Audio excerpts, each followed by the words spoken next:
Salut les louveteaux. Aujourd'hui en cuisine, je vous propose tout simplement de faire un pudding. Ce fameux pudding de Noël, autrement appelé Christmas pudding.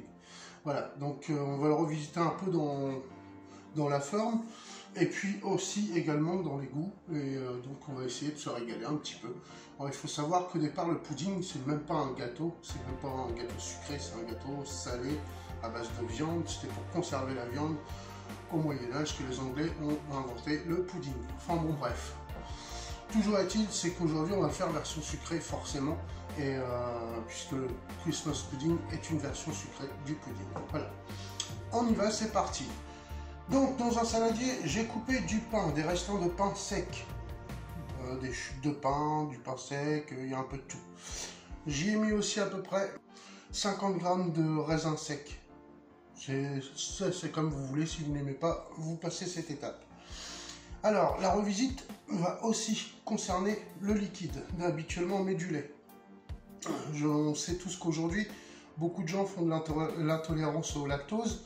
Donc, je vous propose aujourd'hui de remplacer le lactose, c'est-à-dire le lait, par tout simplement du lait de soja. Voilà, tout simplement.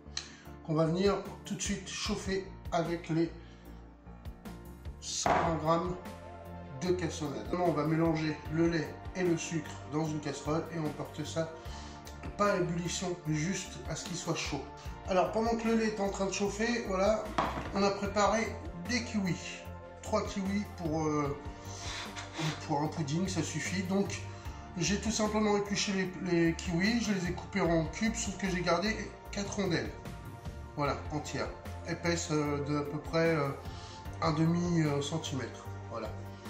Donc voilà, les 4 sont là. Le reste est coupé en petits dés, c'est bon, c'est fait, on met de côté. Maintenant, on va venir casser 3 œufs dans un bol.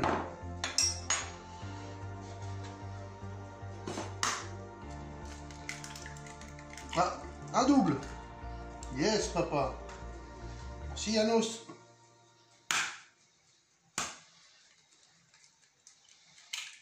Bon, je mets quand même même si j'ai un double, hein, je mets quand même les 3.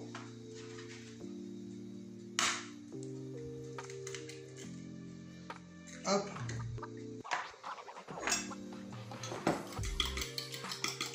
On vient les battre en omelette tout simplement. De temps en temps, on va vérifier, on tourne un peu le lait parce que le sucre peut attacher un petit peu au fond de la casserole. Et en ce qui concerne le lait, vous auriez pu aussi prendre du lait d'avoine, c'est très bien, c'est nickel même, ou du lait de coco aussi.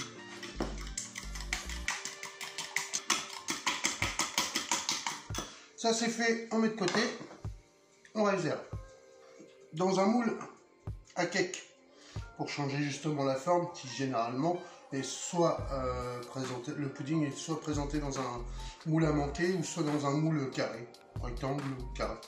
Donc là, on choisit un moule à cake. Je suis venu le beurrer. Même si c'est un moule en silicone, en fait, ça va nous permettre de faire dorer un petit peu les contours. Donc voilà, il est beurré. Ensuite, donc, on reprend notre pain. Et là, on a tous souvent des céréales dans le fond du placard. Les enfants ne mangent plus. Voilà. Ils vous ont fait acheter et puis finalement ils n'aiment pas. Voilà. Vous avez acheté les tout derniers. Donc forcément ils vont pas manger cela. Voilà. Donc là c'est du cornflakes. Et là, des pétales de maïs. Et là, j'ai des céréales genre muesli avec des noix, etc. dedans. Donc, hop, ça, c'est l'affaire dans la boîte.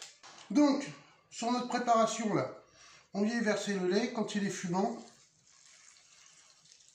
Alors, on aurait pu l'ajouter froid. Mais il y a un avantage, quand même, à l'ajouter chaud. En fait, il va permettre au pain de s'imbiber 2 fois plus vite, même voire 5 fois plus vite. Si vous mettez du lait froid, si vous préférez mettre du lait froid, dans ce cas-là, vous mettez le lait 4 heures auparavant, quand même. Et là, on vient gentiment, voilà, compresser tout ça dans le lait.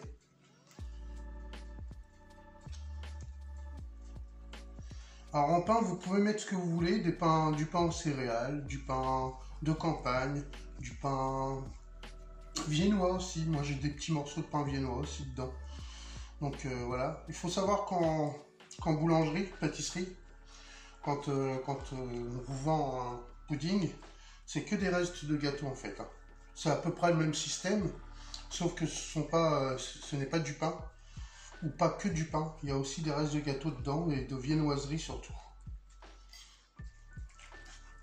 Bon, voilà, j'écrase un peu. Je vais le laisser imbiber pendant à peu près une demi-heure. En une demi-heure, il va avoir refroidi et on va pouvoir y ajouter nos œufs. Ça évitera que les œufs brûlent. Donc cuise avant. Voilà, on laisse imbiber, on aplatit bien tout ça.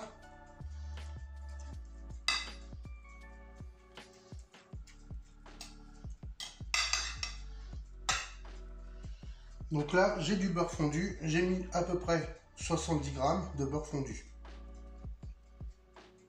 Hop. Je vais en garder juste pour mettre un petit coup de pinceau à ma préparation une fois qu'il sera dans le moule à cake. Donc j'en garde un petit peu. Là j'en profite. L'étape du beurre, c'est pareil, vous n'êtes pas obligé. Moi c'est pour amener d'une onctuosité et puis un peu de goût. On aurait pu le faire noisette aussi, le faire monter, mousser un peu et puis le rendre noisette avant de l'introduire, ça aurait été sympa aussi. À cette étape-là, vous pouvez aussi rajouter du sucre vanillé. Voilà. Ou de la fleur d'oranger aussi. Donc, ça fait déjà peut-être 10 minutes que ça a refroidi. Donc hop, là, j'ai introduit mes kiwis dedans. Alors, c'est pareil. Vous n'êtes pas obligé de prendre des kiwis. Vous pouvez prendre de la poire. Vous pouvez prendre beaucoup d'autres fruits. Hein. Pareil, je remélange. Et je vais laisser encore 20 minutes refroidir. Maintenant, dans le fond, tout de suite, hop, de mon moule à cake, je dispose les rondelles de kiwi.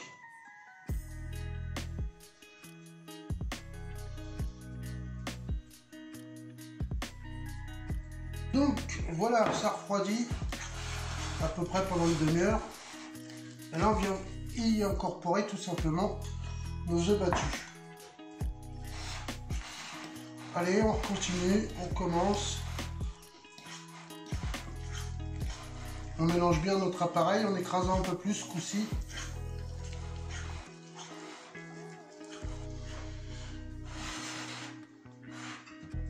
Donc là, tout simplement, on vient le verser dans notre moule à cake. En aplatissant quand même pas mal. Et là, ça part au four pendant à peu près 40-45 minutes. Donc on viendra vérifier souvent à 180 ou 200 degrés, ça dépend de votre four. Bon les louveteaux, ça y est, le four a sonné. J'ai sorti mon pudding, comme je vous avais dit, il a pris du corps, hein, franchement, voilà. Mais bon, j'ai tassé, et voilà. Donc, tout simplement, on va venir le démouler. Alors après, hop, on va avoir la surprise, hop, voilà ce que ça a donné. Donc, petite chose importante, avant de travailler sur le décor, si vous voulez travailler sur le décor, le laisser refroidir complètement. D'accord? Là, il a une bonne tenue, là, vous avez vu, c'est plutôt joli, assez doré. Alors, pour la cuisson, j'ai poussé un petit peu la cuisson, j'ai mis 50 minutes en tout. Donc, comme je vous ai dit, moi, il a pris du corps, mais c'est fait exprès, hein, je l'avais tassé, donc le moule étant en silicone, voilà. Et donc, on voit les petits kiwis, là, qui ressortent, c'est sympa. Alors, pour la décoration, moi, je vais opter pour un sucre glace, surtout pour le pourtour. en évitant de cacher justement les kiwis qui sont apparents, parce que ce serait dommage. Alors si vous faites un glaçage, par contre, là, vous ne verrez plus vos kiwis, et voilà. Je vous souhaite à tous et à toutes de réussir cette recette, et j'attends vos retours, c'est très important pour moi. Donc je vous laisse, et vous dis à bientôt. Je vous mettrai sûrement une photo du rendu après la déco. Allez, bisous les louveteaux, et à très bientôt.